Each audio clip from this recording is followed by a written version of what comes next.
Hi, friends. Susan Blackwell from the Spark File here to let you know that the doors are open for the Spark File Illume, a 9-month group creativity coaching mastermind that invites you to be the Chief Creative Officer and Chief Marketing Officer of your creativity. But what does that mean? That means in 9 months in Illume, you will clarify and advance your big creative goals and learn how to effectively share your work with the world. Now, if you're listening to this and you're an experienced creative or an accomplished professional who seeks a space where it is safe to attempt something you've never tried before, or complete a big creative project, or take your work to the next level and acquire the skills needed to share your creative work with the world, Illume might be right for you. We are calling in emotionally intelligent, high-functioning creatives who are ready to level up. You can find out more by going to thesparkfile.com/Illume, but do it now to find out if Illume is right for you and to save with early bird discounts. That's thesparkfile.com/Illume. Take a leap, take a risk. Go to thesparkfile.com/Illume and join us for Illume. The SparkFile podcast may contain profanity and other adult content. Please use your discretion. When I bump into something that inspires me, I dump it in my spark file. Could be something that I want to make or how I want to be. I pump it in my spark file.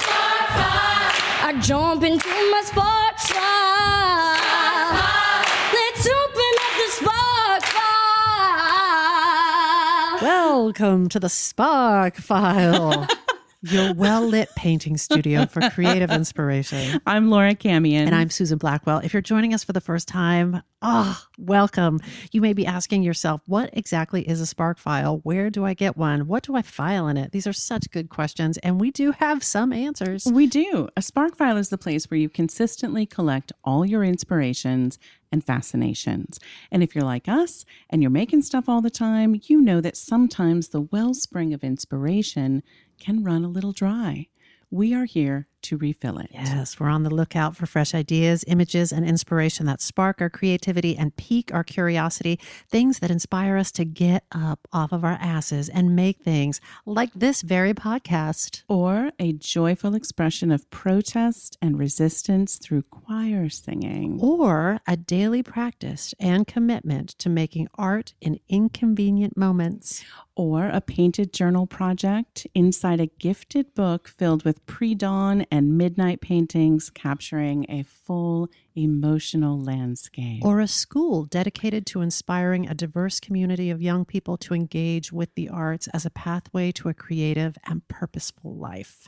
On today's Makersode, we're going to talk with someone who truly sparks us. And that special someone is Kate Quarfordt. Kate, welcome to the Spark File. Hello. I'm so happy to be here. Let's just set a scene. Yes. I just want to set a scene before we even dig in. I'm going to talk more. You like that? Do Good. it. If you talk like that, I do. Right? It's just real creepy. We are in Kate Quarfordt's painting studio, in her art studio. Oh my God, you guys. And I just want to declare for the record, I'm never leaving. We have moved into the studio. It is a Welcome. magical realm. Paint around us. Paint around us, Kate. Right. No, it'll be like an endless sleepover. We'll all just hang out and make stuff together forever. Oh my God, it's bliss. We're going to post picture with your permission. We'll of course, post some pictures on the webs, but it is so great in here. It's so wonderful. We'll talk more about it in a second. Conducive to All right, art sorry making. Sorry No, to delay. no, Sorry. no Here we go. apologies. Here we go. We needed that. This is so happening we can all now. picture it. We're really, really doing We're it. all here. But before we really do it, as you are aware, there's a small price of admission into the Spark File. Real quick, you have to tell us a creative risk that you have taken recently. Okay. So one of the hats that I wear is arts educator. I teach 8th graders sweaty middle schoolers, lots of feelings. And Oh my God. Emotions. so many emotions. I'm going to say for a lot of people, 8th grade is maybe one of the most challenging so hard. times. It can be so hard. And it can be so rich. There's so much deep awkwardness in this incredible moment of transition. I love that perspective. And I just love awkwardness. I'm so awkward. I feel like I'm perpetually in 8th grade myself, just all up in my feels all the time. Awkward is the new beautiful. It works great.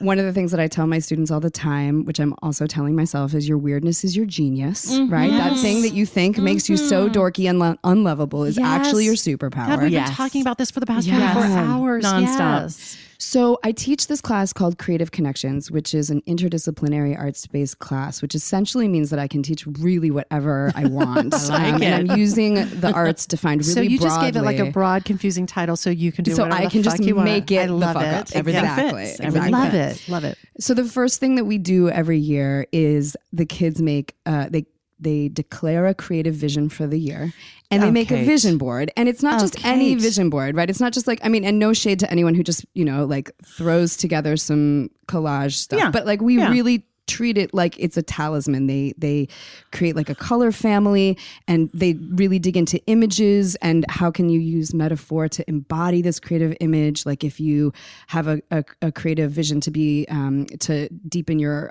dance practice, you might not find a picture of a dancer in a magazine, but maybe you find a gazelle, or maybe you find a bird. If I had you as a teacher when I was in 8th grade, it would have been life-changing, and I think my head would have exploded right off of my body. Well, go tell my 8th graders that. But so Can I take the class now, though? Yes, I mean, honestly, sure. This could is we so audit? come on and join. Okay. Yeah, they'll Amazing. love you. Sorry to incredible. interrupt you. Go ahead. So I decided, I've taught the class before, and I decided this year, I thought a lot about the most transformational experiences that I had as a learner. And it was always when my teacher was in the work with me, not saying, I'm going to now dispense a bunch of wisdom at you, but let's do some work together. Yeah. And I'm going to be just as vulnerable as you are. And we're going to be in this thing in community with one another.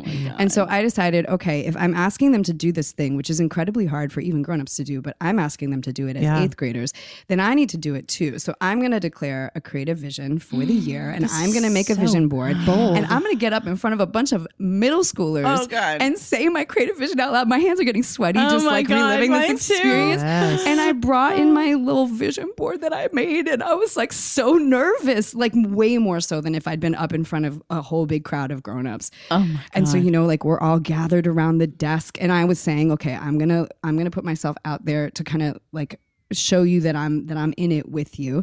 And so I laid out my little vision board, and I told them my creative vision for the year is to make a website that showcases my visual artwork.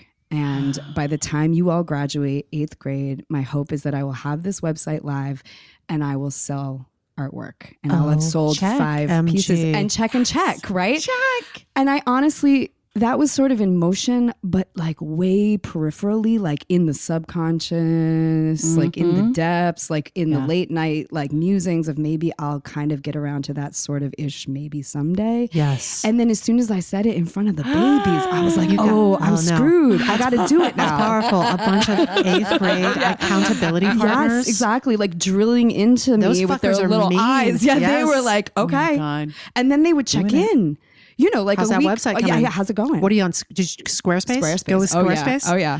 Oh How's my it going? God. How many pieces have you made? Are you photographing? Like, are you retouching them yet? Like, Yes. I mapped out. Like, okay, These are some this is like sophisticated 8th graders. Oh yeah, Yes. they were holding my feet to the fire. So now I need to know, follow-up question. Go. You completed that well before their graduation date. Turns Did out. you set another goal? Yeah, I did. So my next goal was to collaborate on 3 multidisciplinary projects in some creative way. Incredible. Right. So much of the work that I do, that I've been doing in terms of visual art, is really me squirreled away at 3 o'clock in the morning, just like making my little Stealing paintings. time. Yes. Yeah. And I've really been loving the experience of collaborating with people. You mentioned the chorus, and I sing with this incredible group of women who are such badasses, and they've all got all of these incredible creative side hustles, and they're just making this brilliant work.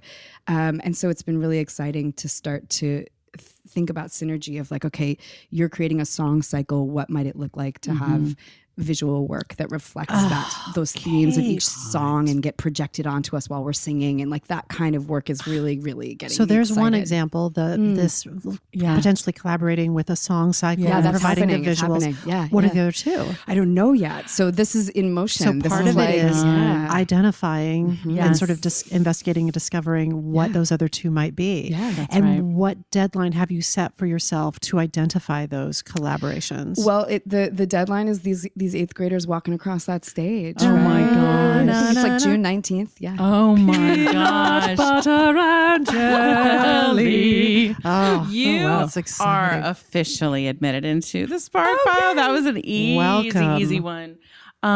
Full disclosure, I've had the pleasure of working with you previously and in an ongoing way. But I only recently learned about the sheer scope of your creativity, honestly. So we're going to dig into that today. But for people who don't know you at all, here's a 2-part question. 1, how do you identify creatively? And 2, can you tell us about your creative work? So this is the first year of my life. We're only 20 some odd days. No, it's February. So we're a whole month into the 1 year, month in. right? I Yes, love that we you are. thought it was January 20th. Great. Yeah, cute. I'm having time at a time. Oh, that reminds me, Kairos time and Chronos time. Let's bookmark that for later. We got to get there. We got to know. So this has been really the first year of my life that I have felt comfortable calling myself an artist with a capital A. You Yeah. are shitting us. No, I always thought of myself as a creative person, but most of the creative work that I did was in the context of education.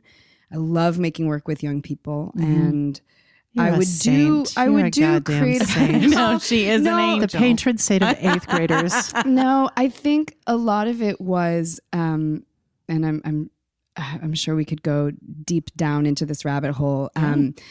But I think I really struggled with the idea of what it means to be an artist. I think that in other places in the world, it's not quite so complicated. I think somehow, I was talking to a friend of mine who's a really beautiful Afro-Cuban dancer and an incredible choreographer, and she does a lot of work in Cuba. And she was just talking about the notion of being an artist in Cuba and just the fact that like everybody's immersed in the arts. Everyone's steeped in the arts. And it's not high stakes to say that you're an artist. Of course you're an artist. You're a human being. You're breathing and you're making work. So boom, you're an artist. Wow. Yeah. And I think that there's something in our culture, at least the way that I've lived my culture, that has made the idea of self-declaring artist, capital A, has always felt quite fraught to me. And I think that I'm so grateful that education has created a kind of a portal for me, or a pathway for me to do all kinds of creative work without the fraughtness or the stress or the strain or whatever perceived weirdness that I've carried with me, or that I like storylines that I've inherited. Just gave me the freedom to just make work. And so I did that and have been doing that for, the better part of 2-3 decades, but without ever really claiming artistry per se. And I would make stuff for myself sometimes, or I would sing, or I would write, or I would make paintings or whatever, but without ever really stepping into that name. And so when it came time to have a word to describe myself, I would call myself a creative instigator, which I really quite like. Yes. Creative shit stirrer. Sure. Yes, all of Exactly. that. All of that. And I have always thought of my work in education as a form of art. I still believe that. I think Yes. that when you're truly teaching and you're tapped in, Absolutely. you all know because you're in that work. I think that you're in this kind of alchemical process that is the nature, the essence of art. And so I've always claimed that very comfortably. Yeah. And I really had a moment. It was like such a defining, clarifying moment. It was my birthday of last year. I played hooky.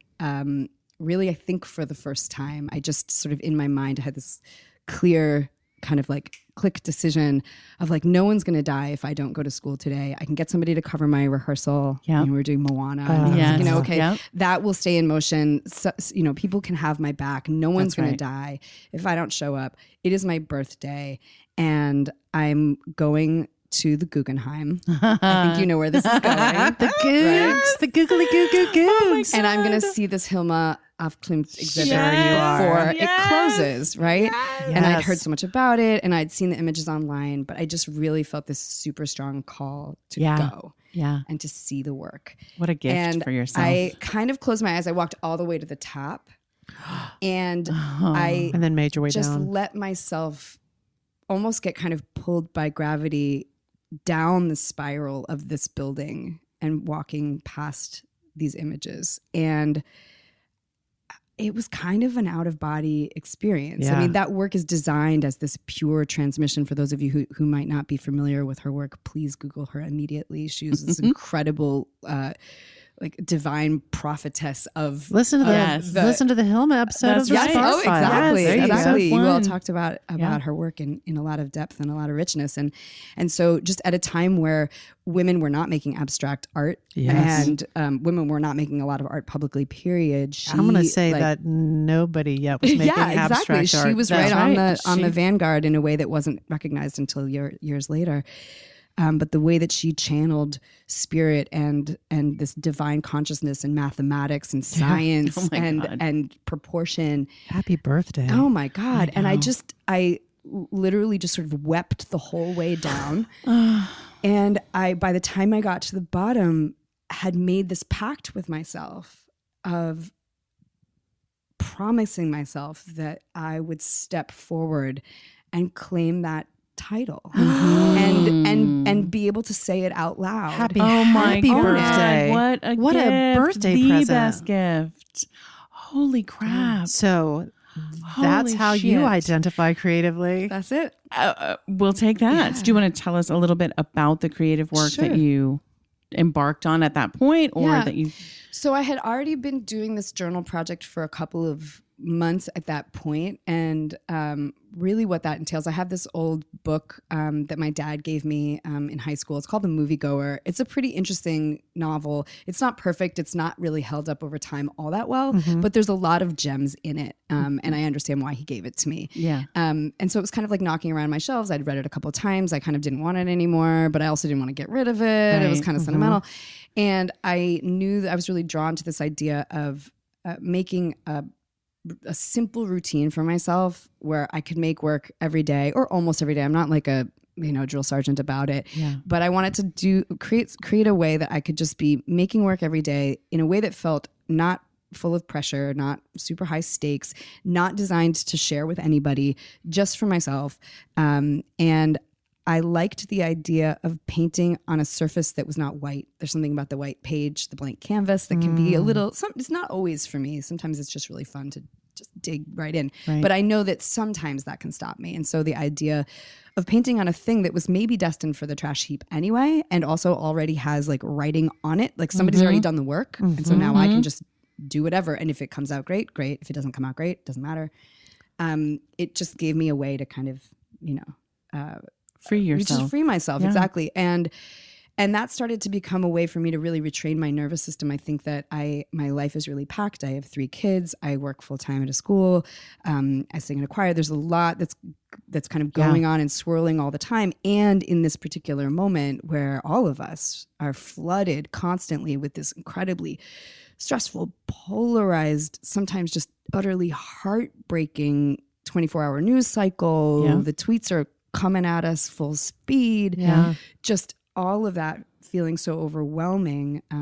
I was starting to notice that I was just sort of walking around with my shoulders up and, kind of my heart super guarded all the time and really running on caffeine and adrenaline and what is the thing that's on fire right in front of my face that I Grinding, must that's do right. and just grinding and not sleeping right. enough and really not taking the time to check in with myself and let my heart be tender and unguarded and peel back and say, oh my God, I am so sad right now. Or I am so open to possibility right now, Yeah. or I am just like turned on in a way that I like don't even know what to do with my body right now, or I am nostalgic for something that I can't even name, but I feel like I just want to get back to that thing, whatever that realness was. Yeah, it feels like what you're describing is like an opportunity to come into your body and come into the present moment in a way that for many people, we don't permit ourselves to do on the regs. Right. Yeah. Right. And I wanted to, and the regularity piece of it was really important to me. And so as I started to settle into that creative practice, it felt great. And then I also had a moment of a bit of panic. You showed me the Meta Wagner, those 5 types of creativity. And one of the types, I think it's the last one, is a creativity that's really fueled by social justice, right? Like this desire to make change and use art as activism. And I run in circles where a lot of the artists that I work with and collaborate with, whether it's through the chorus or other places in arts education, are true activists, you know, and they're making art that's really just dead on attacking gender inequality or approaching the issue of climate justice or talking about Black Lives Matter. And I had this kind of panicky moment about 3 or 4 months into this project of thinking like, oh my God, why am I spending all this time evoking these inner landscapes for myself when the outer landscapes are full of like, the ice caps are melting. We've got kids in cages at the border. Like, why am I sitting here, summoning my inner feelings, right? And my inner monologue started to get really harsh and really mean. And I took myself for a long walk through Fort Greene Park and just started to talk myself down a little bit and started to realize that I have the luxury and the privilege to have a lot of different channels in my life where I can do that really outward facing activism work, and I can use my voice in really powerful ways.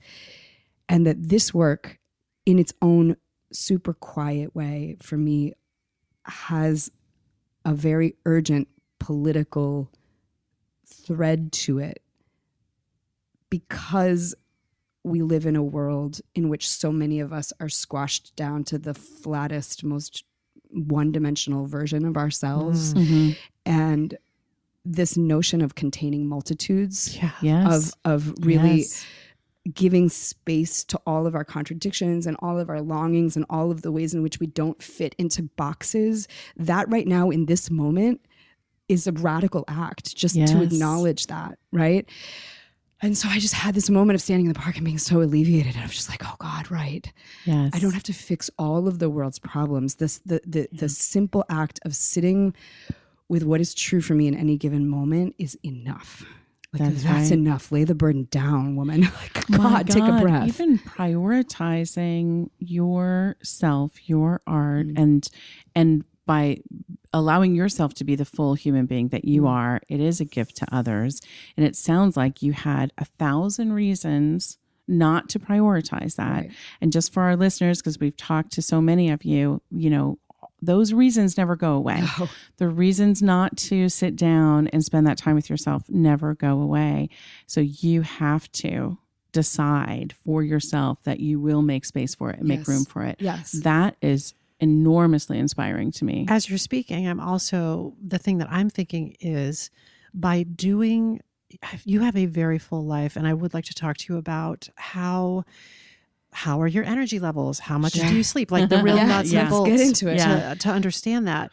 But I'm also struck by, and I feel like we're inside your heart because we're inside your studio. We're like totally in. But doing this work that you have carved out time for, this like very present in your body, in the moment kind of work, it feels to me like it is a foundation or a battery recharge, something that gets you realigned so you can go back out into the field and fight the fight.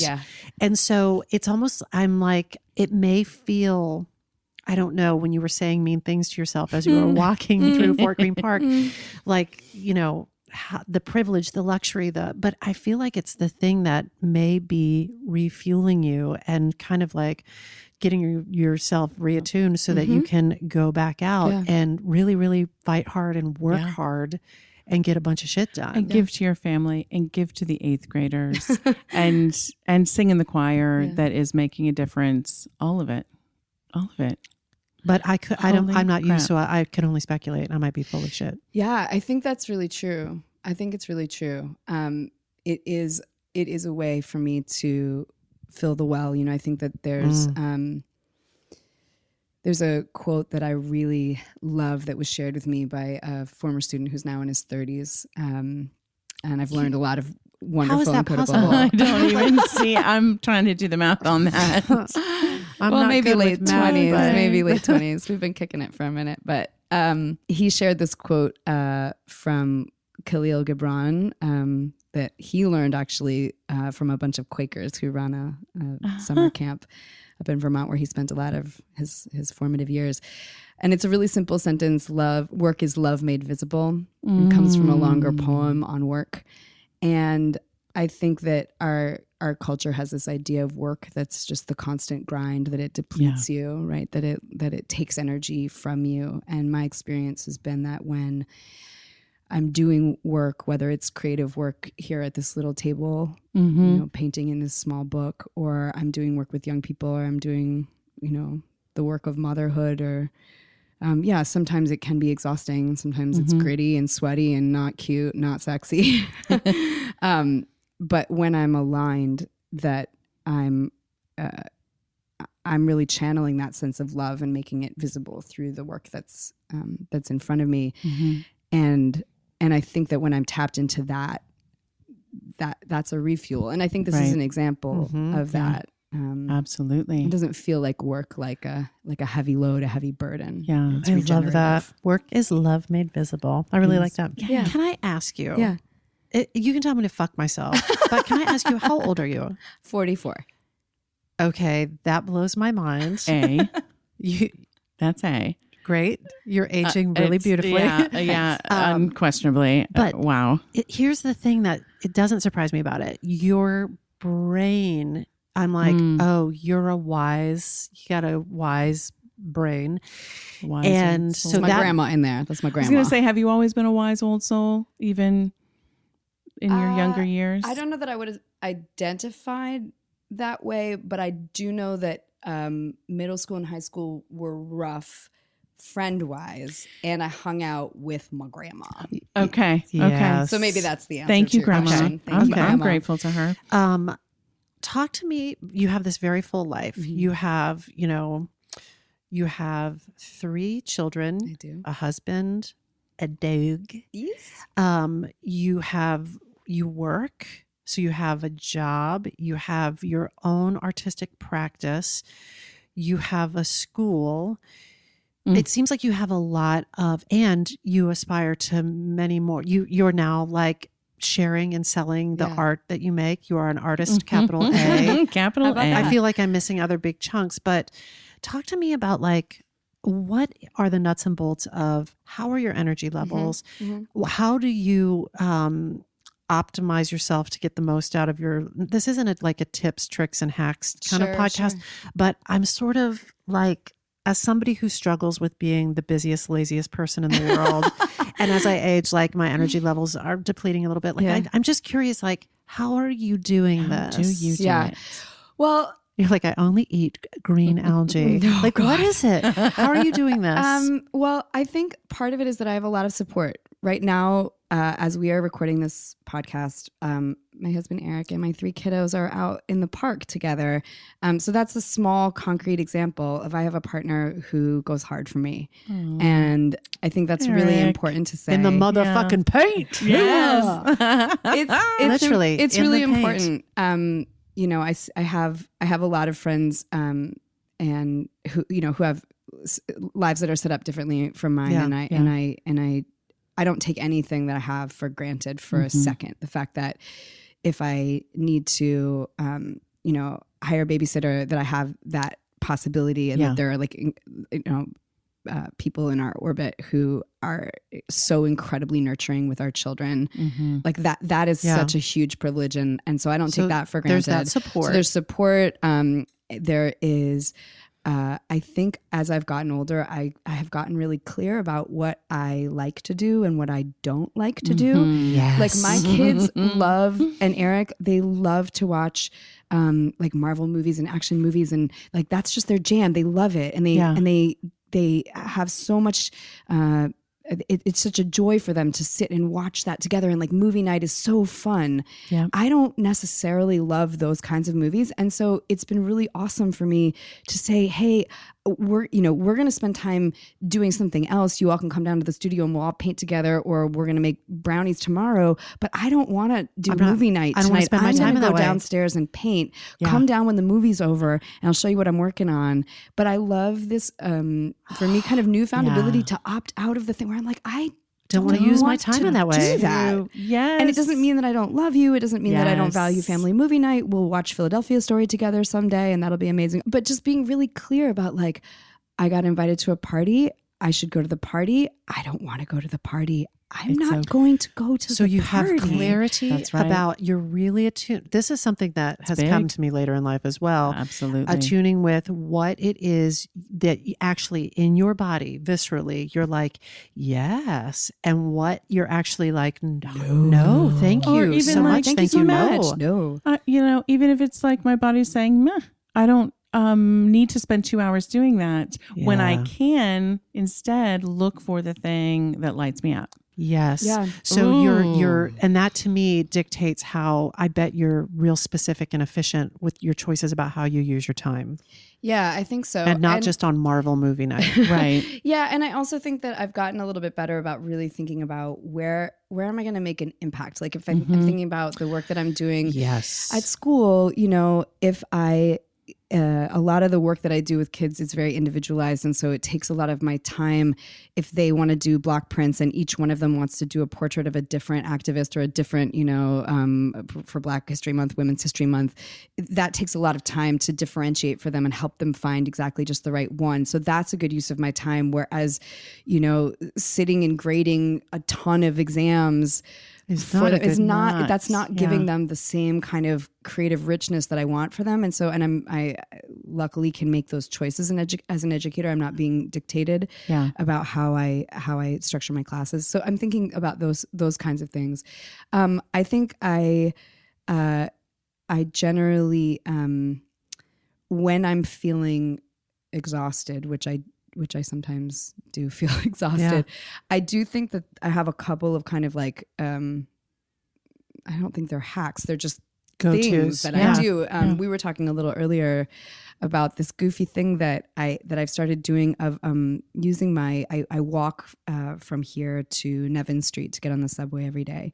And it's about a 15-minute walk. Mm-hmm. And often I use that walk. I put my headphones in and I go to the voice memo function on my phone. Yes. And I talk into my voice memo for 15 minutes down the street. And then when I get on the train, I listen back to it. And what I've found is that if I give myself that space to just spill whatever's on my heart, whatever's on my brain, whatever's stressing me out, whatever like, heartbreaking sadness or like super like huge annoyance or whatever thing whatever thing that is consuming me and adding to my exhaustion, not just the exhaustion of like not enough sleep, but also I'm like emotionally fuming over XYZ. Yeah. If I give myself a little space to just spill all that out in a very messy kind of way, and then I listen back to it, and I think I'm probably not alone in having a inner monologue that can sometimes be a bit judgy, and sometimes if I'm just like stewing with my thoughts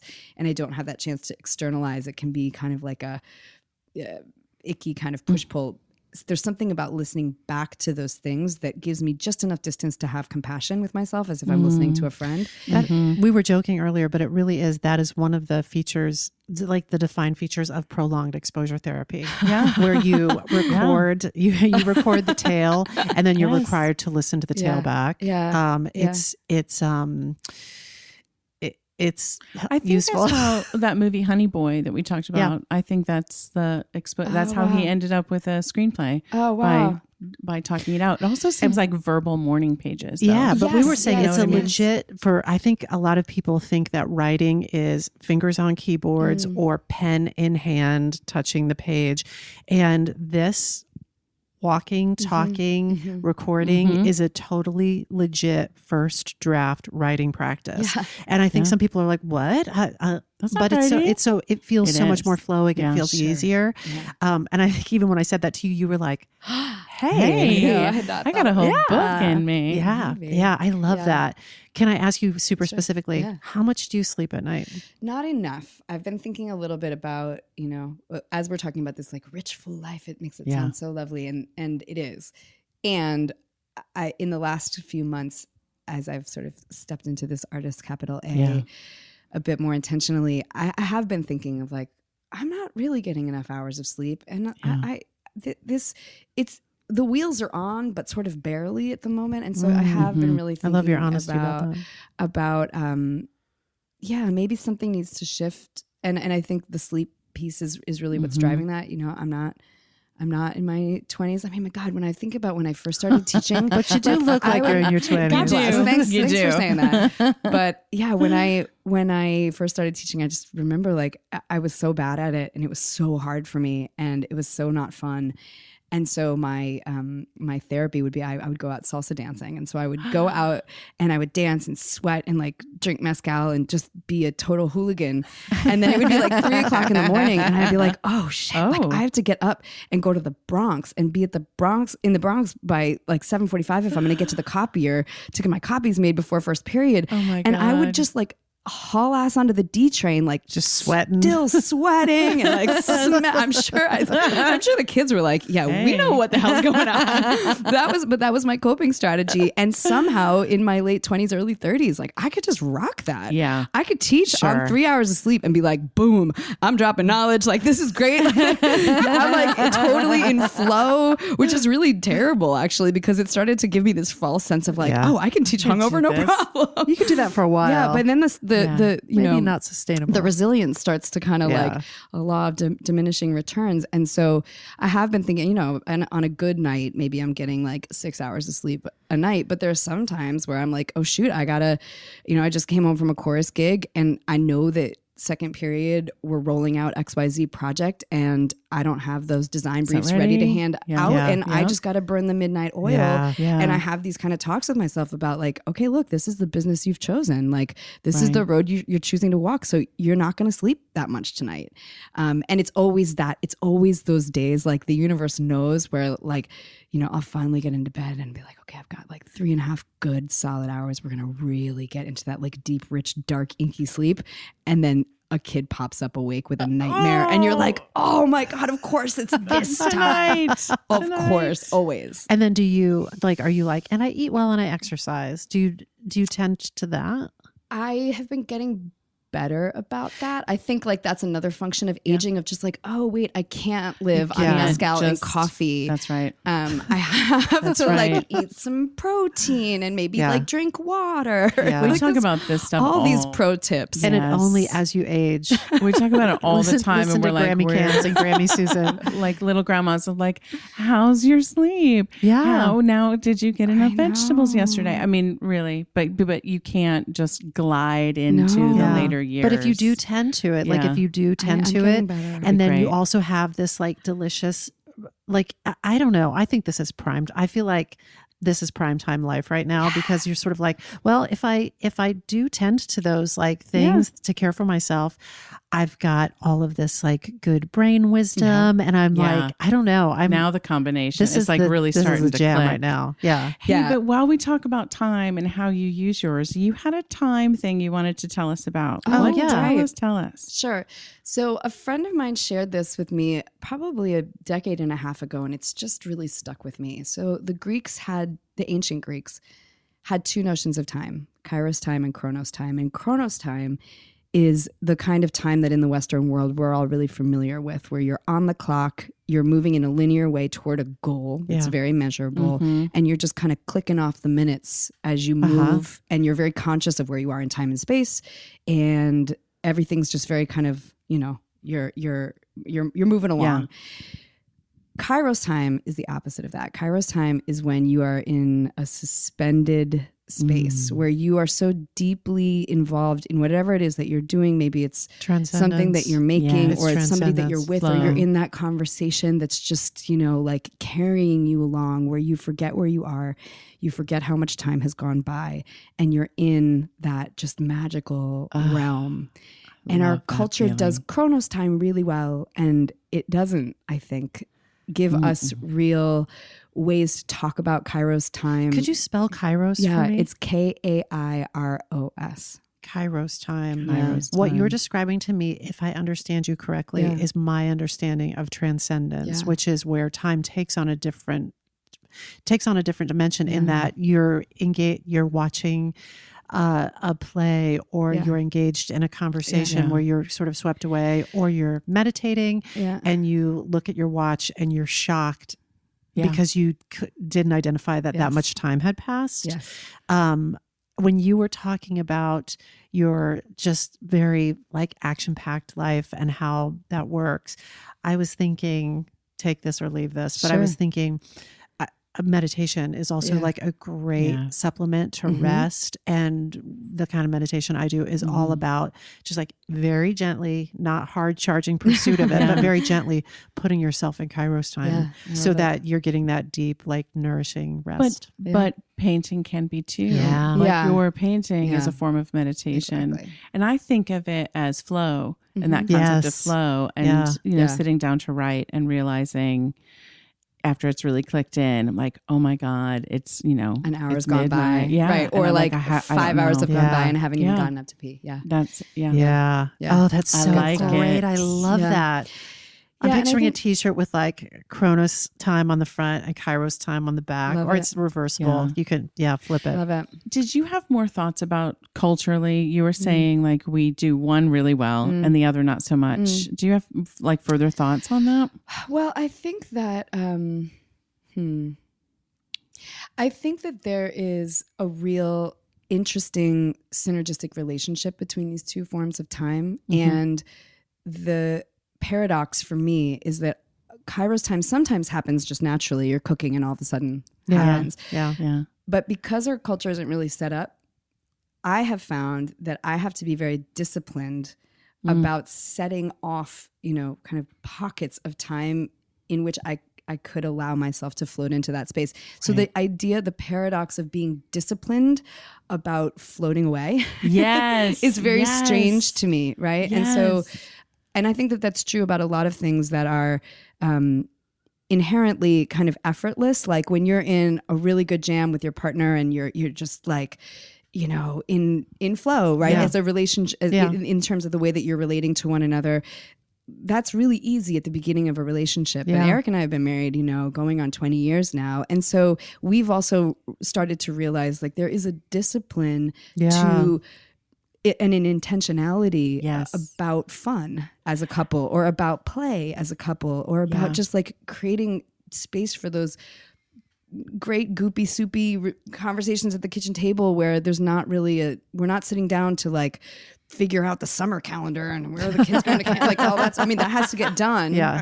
Right. But I think the way that our lives are set up, it requires us to be really steadfast and really disciplined about setting aside time in which we can allow ourselves to be loose. And I think I'm still sort of struggling with it. Like it's so counterintuitive to me. And I think where I get stuck is that feeling, and this I think comes up a lot with relationships, but it also comes up with my own creative practice of like, well, if it's natural and flowing, it should just happen on its own. And then I get very like, how dare how is this relationship just not like doing it on? It's like, you should already know how I want to have fun and just like already show up like that. And like, and the creative thing should just like already take me there. Like I have this expectation that it should just do it by itself. We were just talking about this in terms of, I did a Spark recently about preparation and how I had this misguided notion for a long time that things that looked effortless were because little effort had been exerted. And really what I've come to learn through my own work and watching others' example is actually things that appear effortless are because there's this whole body of work that it surrounds them. And one of those things is like showing up on a regular basis at the on a fresh page of the journal, or meditating, or hours and hours and hours and hours of rehearsal, Beyonce. That's right. So that when you're up there, you're easy. Sasha Fierce. Exactly. And it looks like you were born to do that. So one of the things that I love most about making theater with young people is exactly that, right? So those hours and hours of rehearsal, that grind, right? That effort, that nope, we're going to take it again. Let's go back and do it again. Can, when the stars align, lead to that moment of just like, whoosh, it's just doing itself. Yep. And we've started to create this tradition at my school where at the end of every performance, instead of just, okay, curtain call, lights out, lights up, and now we're all talking to our families and we're like in the hustle and bustle of let's get out of costume and go to the cast party, we always pause and the lights come up, but the kids stay on stage and they all sit down. And we do a little facilitated, it's not really a talk back, it's just a moment of reflection. We always have one kid who facilitates it. They are the MC. The questions are always the same. What have you learned about yourself throughout this process? What have you learned about working with other people? And what have you learned about creativity and the creative process itself? And Kate. what that does for me, this is very selfish. This is all literally about me. I don't care about the kids. This is about me, right? God, what that so does good. for me is prolong the kairos time a little longer. It just gives us a moment. So the kids are like sweaty. They're all elated. They've just done the thing. They've danced. They've sung. They've poured their hearts out on stage. And now there's this moment before we go back to real world, before we go back to Chronos time.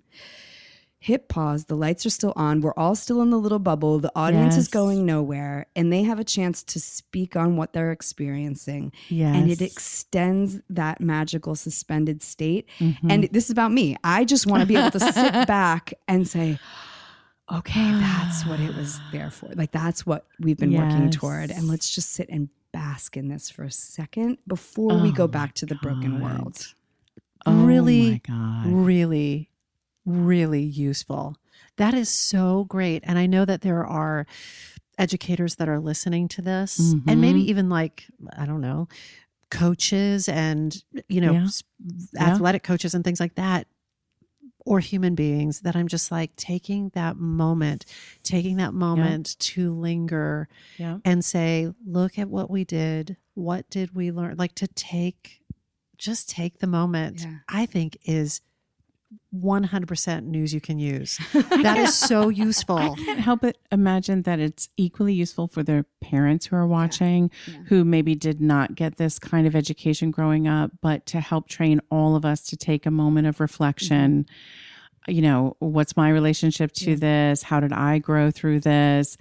How did we as a group grow? I mean, it's an incredible takeaway. We're going to be talking about that one for a while. I'm so glad. Well, for me, the funny thing is that as somebody who makes a lot of theater with young people, when I meet people and they ask what I do and I say that, they're like, oh, you must just really love theater. And I do. It's fine.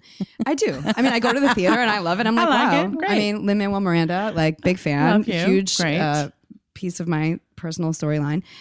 Awesome. Yes. But what I really care about, on the surface, we're going to have auditions, we're going to start rehearsals, and then it's all going to culminate in a play. Yeah. As if the play is the point. As if like everyone thinks this is all a long con.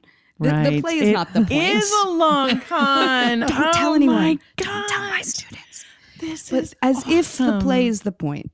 Right. The play is not the point. Right. The point is all of us in the dark together with the lights on, one little slice of human experience, having that experience together, right? And going through the process of, we don't have a thing.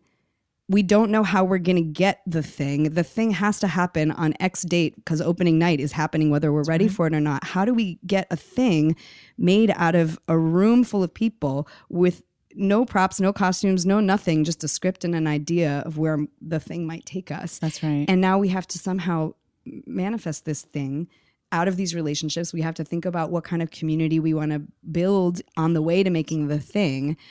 And the thing itself is just an excuse to do all that other stuff, which is, I think, the thing that's really interesting. Yes. And then Oh hopefully my at the end, you know, we gosh. have a play and it's great and it's super Yes. fun and everyone claps and they get little flowers and have But a it cast is party. the process. It is We the get journey. to linger in the kairos Yes. time, Oh space. my God. Oh, Kate.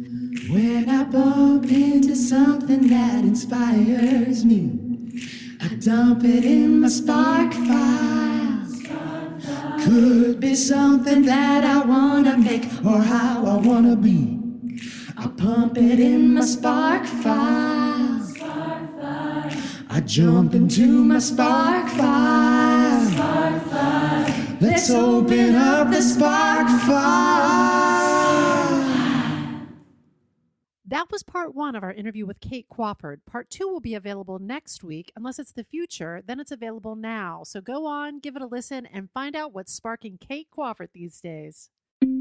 Hi, friends. Susan Blackwell from the Spark File here to let you know that the doors are open for the Spark File Illume, a 9-month group creativity coaching mastermind that invites you to be the Chief Creative Officer and Chief Marketing Officer of your creativity. But what does that mean? That means in 9 months in Illume, you will clarify and advance your big creative goals and learn how to effectively share your work with the world. Now, if you're listening to this and you're an experienced creative or an accomplished professional who seeks a space where it is safe to attempt something you've never tried before, or complete a big creative project, or take your work to the next level and acquire the skills needed to share your creative work with the world, Illume might be right for you. We are calling in emotionally intelligent, high-functioning creatives who are ready to level up. You can find out more by going to thesparkfile.com/Illume, but do it now to find out if Illume is right for you and to save with early bird discounts. That's thesparkfile.com/Illume. Take a leap, take a risk. Go to thesparkfile.com/Illume and join us for Illume.